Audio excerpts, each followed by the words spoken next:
दोस्तों मान लीजिए आप हॉस्पिटल बेड पर लेटे हुए हैं, आपकी तबीयत ठीक नहीं है, लेकिन एकदम से आप नोटिस करते हैं कि आपकी प्राइवेट पार्ट ही बदल चुकी है, जो कुछ घंटों पहले बिल्कुल ठीक थी।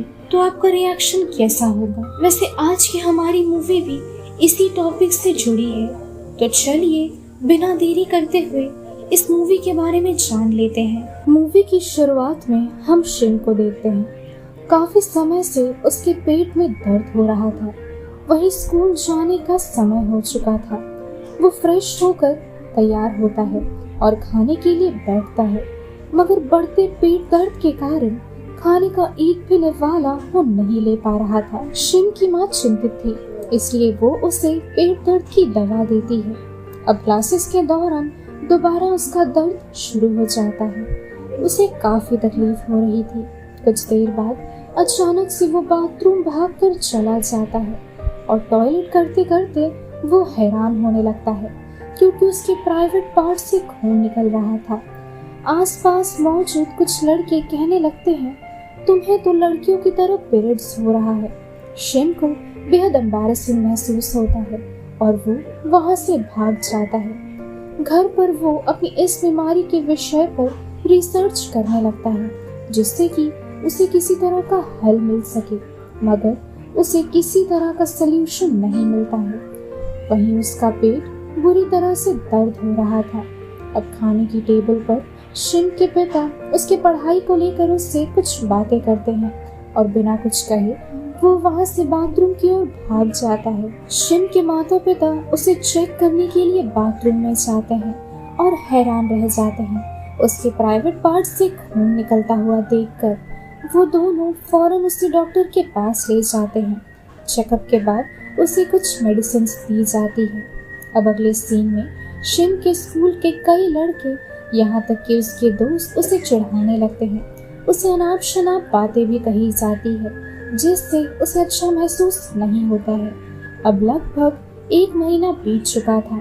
रेस के लिए स्कूल में प्रैक्टिस चल रही थी। शिन की तबीयत ठीक नहीं थी और वो ठीक से प्रैक्टिस नहीं कर पा रहा था। शिन अपने टीचर से छुट्टी देने की रिक्वेस्ट करता है, मगर उसे मना कर दिया जाता है। कुछ देर बाद सभी स्टूडेंट्स ट्रैक पर भागने के लिए खड़े थे। अब सभी को भागने के लिए कहा जाता है, मगर शिन ट्रैक पर बेहोश हो जाता है। उसके पीटी टीचर फौरन उसे रेस्ट रूम में लेकर जाते हैं, मगर उसकी हालत देख नर्स एवं टीचर हैरान रह जाते हैं, क्योंकि उसके पूरे पैंट में खून लगा हुआ था। वो दोनों ये सोच रहे थे, आखिर एक लड़के को कैसे पीरियड्स हो सकता है। उसकी हालत देख उसके माता पिता को फौरन बुलाया जाता है और वो दोनों उसे लेकर शहर के एक नामचीन हॉस्पिटल में जाते हैं। डॉक्टर ली शिन के कई सारे टेस्ट करते हैं और रिपोर्ट्स एनालाइज करने के बाद वो शिन के माता पिता से रिपोर्ट्स के विषय में बात करते हैं। डॉक्टर ली कहते हैं, शिन के शरीर में कुछ अनकॉमन चीजें हैं जो इसके जन्म से ही मौजूद है और ये किसी तरह की बीमारी नहीं है। साधारण तौर पर लड़कों के शरीर में टेस्टोस्टेरोन हार्मोन होता है और लड़कियों में ईस्ट्रोजन, लेकिन शिन के शरीर में ये दोनों हार्मोन मौजूद हैं और बढ़ती उम्र के साथ साथ उसकी बॉडी उसी तरीके से काम कर रही है। शिन के माता पिता इसका इलाज करवाना चाहते थे, तो डॉक्टर ली कहते हैं, कुछ टेस्ट के माध्यम से हम ये देखेंगे कि आखिर उसके शरीर में कौन सा हार्मोन ज्यादा है।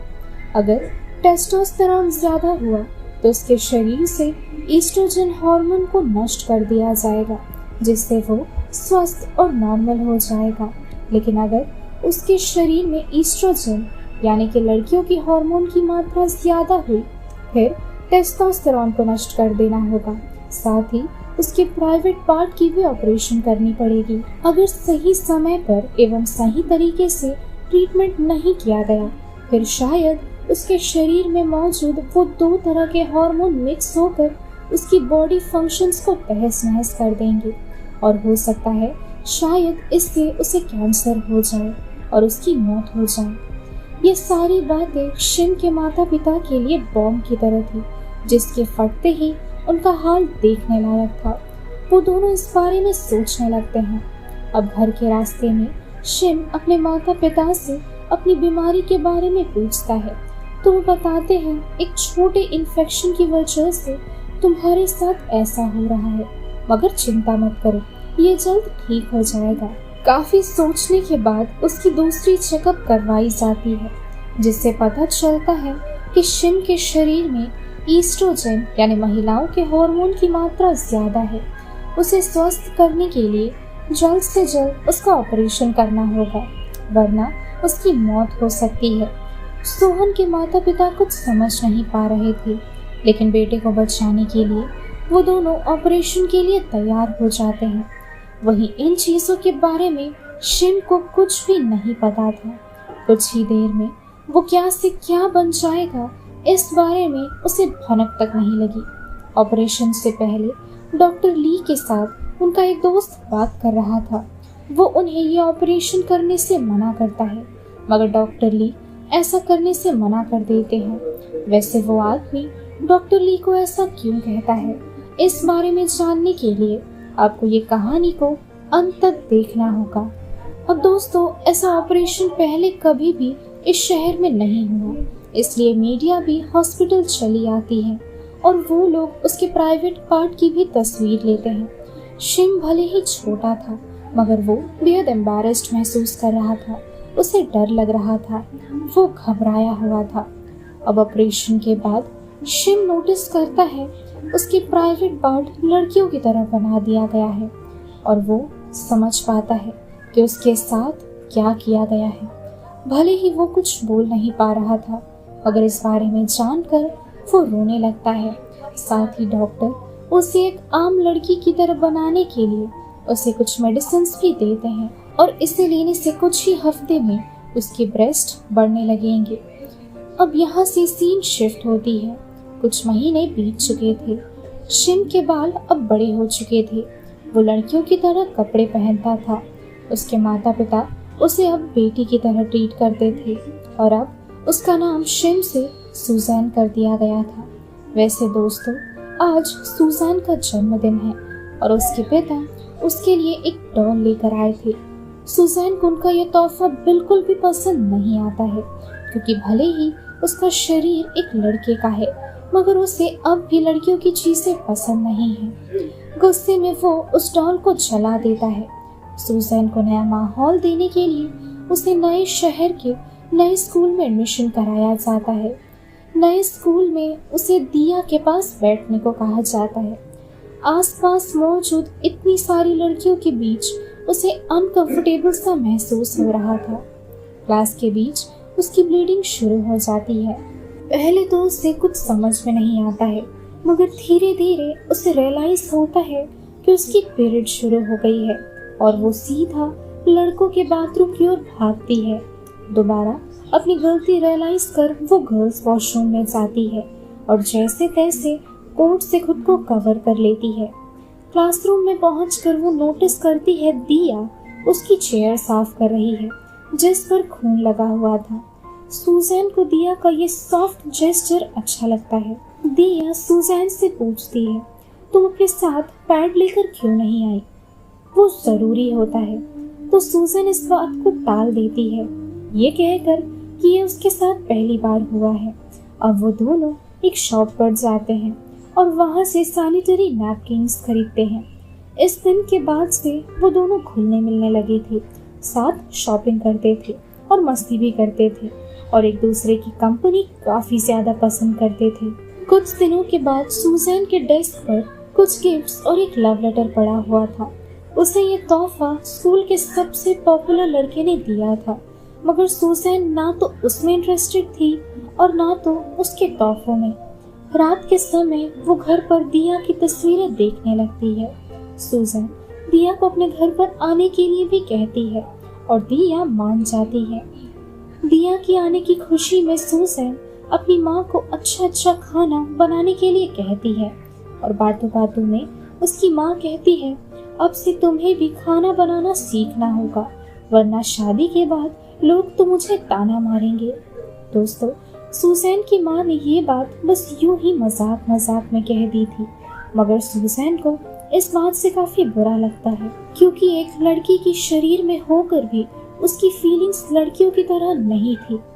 अब अगले दिन जिन नामक एक लड़की सुजैन का बैग चेक कर रही थी।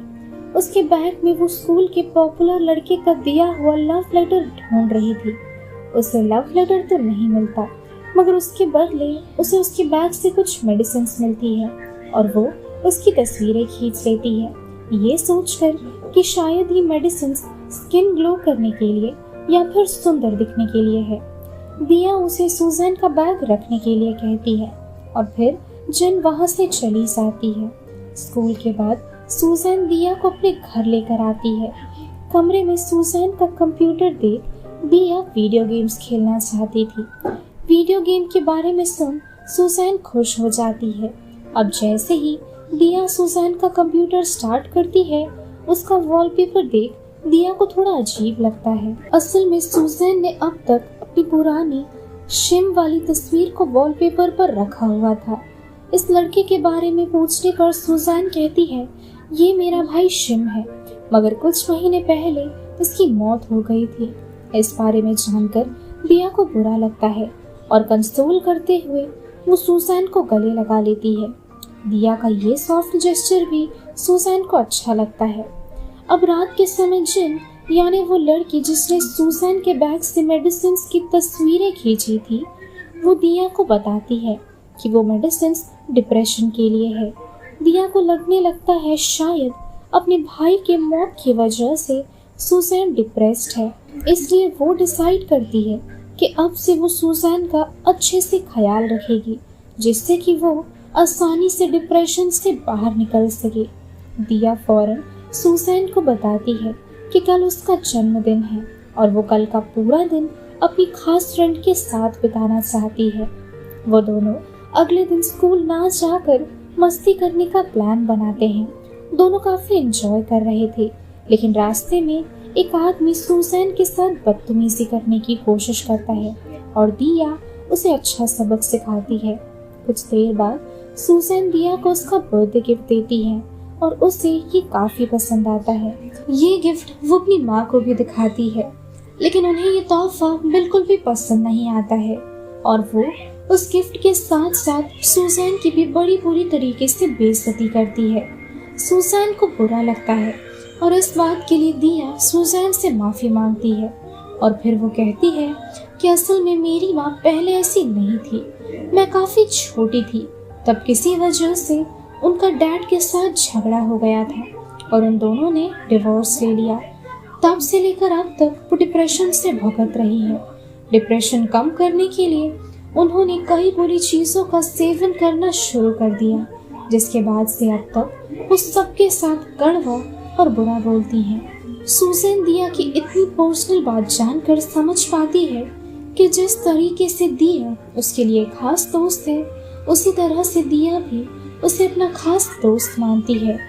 इसलिए वो दिया को अपनी सच्चाई के बारे में बताना चाहती थी और वो बेझिझक होकर उसे अपनी सच्चाई के बारे में बता देती है। दिया का रिएक्शन देखकर सुजैन को ऐसा लगने लगता है शायद अब वो उससे दोस्ती नहीं रखेगी, मगर दिया उसकी सिचुएशन को समझती है और उससे कहती है, तुम मेरी बेस्ट फ्रेंड हो जिन्हें कभी छोड़ा नहीं जाता है। ये कहकर वो उससे गले लगा लेती है। सुजैन को दोबारा से उसका ये सॉफ्ट जेस्चर अच्छा लगता है, जो कि ऐसी दोस्ती उसे पहले कभी नहीं मिली। अब अगले दिन स्कूल में सभी बच्चों को क्लीनिंग का काम दिया जाता है। स्कूल का पॉपुलर लड़का सुजैन की मदद करने लगता है और इस बात पर जिन को गुस्सा आ जाता है, क्योंकि जिन उस लड़के को पसंद करती थी। क्लीनिंग में सुजैन जिन की मदद करने की कोशिश करती है, मगर वो सबके सामने सुजैन से काफी बदतमीजी से बात करती है। दिया को भी जिन का बिहेवियर अच्छा नहीं लगता है। इस बारे में बात करने के लिए वो अकेले में जिन से मिलती है। दिया कहती है, तुम सुजैन के साथ ऐसा बर्ताव दोबारा कभी मत करना, क्योंकि इसमें उसकी कोई गलती नहीं है। जिन गुस्से में थी और दोबारा से वो सुजैन को लेकर अनाप शनाप बातें करने लगती है। ये सारी बातें सुन दिया खुद को कंट्रोल नहीं कर पाती है और फिर वो जिन को सुजैन की सच्चाई के बारे में बता देती है। ये सुन जिन को बुरा लगता है और वो कहती है, मुझे माफ कर दो, मुझे सुजैन के साथ ऐसा नहीं करना चाहिए था। अब अगले दिन स्कूल के सभी स्टूडेंट्स सुजैन को अजीबोगरीब तरीके से घूरे जा रहे थे। उसे देख दिया उससे माफी मांगती है और वो बताती है कि उसकी वजह से सबको सुजैन की सच्चाई के बारे में पता चल गया। सुजैन के पैरों तले से जमीन खिसक चुकी थी। ठीक तभी जिन सुजैन से मिलने के लिए उसके क्लास में आती है और वो कहती है, इतने सुंदर चेहरे के पीछे एक हिजड़ा छिपा हुआ है, जरा हमें भी वो चेहरा दिखाओ। ऐसा कहकर वो उसे हैरस करने की कोशिश करती है। घबराकर सुजैन बाथरूम की ओर जाती है। बाथरूम में मौजूद कई लड़कियां उसे टॉर्चर करते हुए उसके कपड़े निकालने की कोशिश करती है। जैसे तैसे दिया उसे बचा लेती है, मगर डिप्रेशन से भुगत रही सुजैन ये बात कैसे भूल पाएगी कि उसकी सबसे खास दोस्त की वजह से आज उसके साथ ऐसी बदतमीजी की जा रही है। कुछ देर बाद सुजैन खुद को घर में लॉक कर देती है। उसकी हालत देख उसकी माँ डॉक्टर ली से बात करती है और वो उन्हें अमेरिका में चेकअप के लिए बुलाते हैं। दोस्तों, सुजैन के ऑपरेशन के बाद से वो काफी फेमस डॉक्टर बन गए थे, जो कि ये पहली ऐसी सर्जरी थी जहां एक लड़के को लड़की में पूरी सफलता के साथ बदला गया था। कुछ दिनों के बाद सुजैन को नए शहर में ले जाया जा रहा था। उस दिन हुए हरकतों की वजह से उसने स्कूल भी छोड़ दिया। ये जानकर दिया बेहद उदास थी और वो बार बार सुजैन को मैसेजेस पर मैसेजेस किए जा रही थी, लेकिन सुजैन गुस्से में आकर उसे ब्लॉक कर देती है। अगले सीन में उसका चेकअप किया जाता है और कुछ टेस्ट करने के बाद ये पता चलता है कि सुजैन की बॉडी में भारी मात्रा में ईस्ट्रोजन है, जो कि नॉर्मल बिल्कुल भी नहीं था। सुजैन बताती है वो किसी तरीके के भी पिल्स नहीं लेती है, वो सिर्फ डिप्रेशन के पिल लेती है। इस बीच उसकी माँ रिवील करती है कि डिप्रेशन की मेडिसिन के बदले वो सुजैन को ईस्ट्रोजन हार्मोन बढ़ाने की मेडिसिन देती है, जिससे कि सुजैन पूरी तरह से लड़की फील करने लगे और खुद को ऐसे ही अपना ले और फिर उसे शरीर में किसी तरह की दिक्कत ना हो। ये सारी सिचुएशन सुजैन के लिए बेहद बुरी थी, क्योंकि उसे ऐसा लग रहा था कि आए दिन कोई ना कोई उसे धोखा दे रहा है। रात के समय वो सपना देखती है। ये सपना देख उसे ऐसा लगता है कि उसने जब से अपना पुराना रूप शिम को खोया है, तब से उसने खुद को खत्म कर दिया है और अब उसकी जिंदगी बिल्कुल भी नॉर्मल नहीं है। ये बिल्कुल नरक की तरह हो चुकी है। इसलिए वो चीख चीख कर रोने लगती है।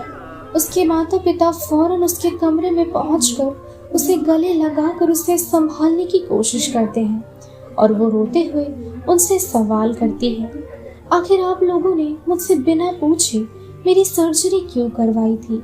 आप लोगों को एक बार मुझसे मेरी फीलिंग्स के बारे में पूछना चाहिए था। उसके माता पिता कहते हैं, तुम्हारी जान पर बात आ चुकी थी, तुम्हें कैंसर हो जाता, तुम्हारी मौत हो सकती थी और ये एक बड़ा झटका होता तुम्हारे लिए, इसलिए हमने तुम्हें नहीं बताया। अब अगले दिन सुजैन डॉक्टर ली से मिलने के लिए उनके घर पर जाती है और वो उनसे कहने लगती है, डॉक्टर, आज आप बेहद नामचीन और मशहूर डॉक्टर बन चुके हैं, वो भी मेरी बदौलत। मुझ जैसे एक लड़की की जान बचाने के लिए आपने मुझे लड़की बना दिया। इस वजह से मेरी जान भी बच गई और मैं आपकी शुक्रगुजार हूँ। लेकिन अगर मैं आपसे कहूँ कि आपने ये सब कुछ खुद को फेमस करने के लिए, अच्छे पैसे बनाने के लिए, अपनी निजी स्वार्थ के लिए और मुझे बलि का बकरा बनाया, फिर भी क्या मुझे आपका शुक्रगुजार होना चाहिए? क्योंकि शिम के शरीर में ईस्ट्रोजन हार्मोन की नहीं बल्कि टेस्टोस्टेरोन की मात्रा ज्यादा थी, यानी कि मुझे लड़की बनाने की जरूरत नहीं थी, मैं अच्छा खासा मर्द ही ठीक था।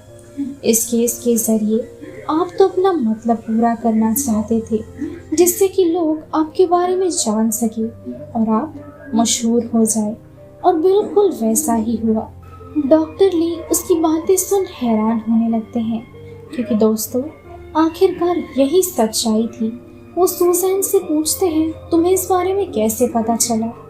सुसैन बताती है, मेरी सर्जरी होने से पहले मैंने आपकी बातें सुनी थी, जब आपका दोस्त आपको स्वार्थी होने से मना कर रहा था, मेरी जिंदगी बर्बाद करने से मना कर रहा था, लेकिन आपने उसकी बात नहीं सुनी और तब मुझे भी कुछ समझ नहीं आया, क्योंकि मुझे अपनी सर्जरी के बारे में कुछ भी नहीं पता था।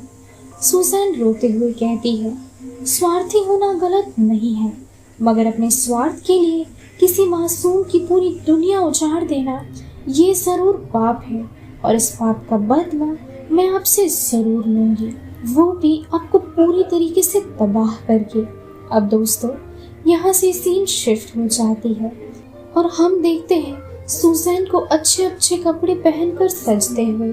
शायद वो एक नया प्लान बना रही थी अपने बदले की राह पर चलने के लिए। और इसी के साथ ये मूवी यही खत्म हो जाती है। तो दोस्तों, यही थी आज की हमारी movie explanation born to be human. आप सभी को इस मूवी की प्लॉट कैसी लगी कमेंट में ज़रूर बताइए, और आप सभी का क्या मानना है जो सुसैन के साथ हुआ, क्या वो सही था या फिर गलत? अपने अपने व्यूज़ कमेंट्स में बताइएगा। तो चलिए मिलती हूँ अगली वीडियो के साथ। टिल देन स्टे सेफ, शब्बा खैर।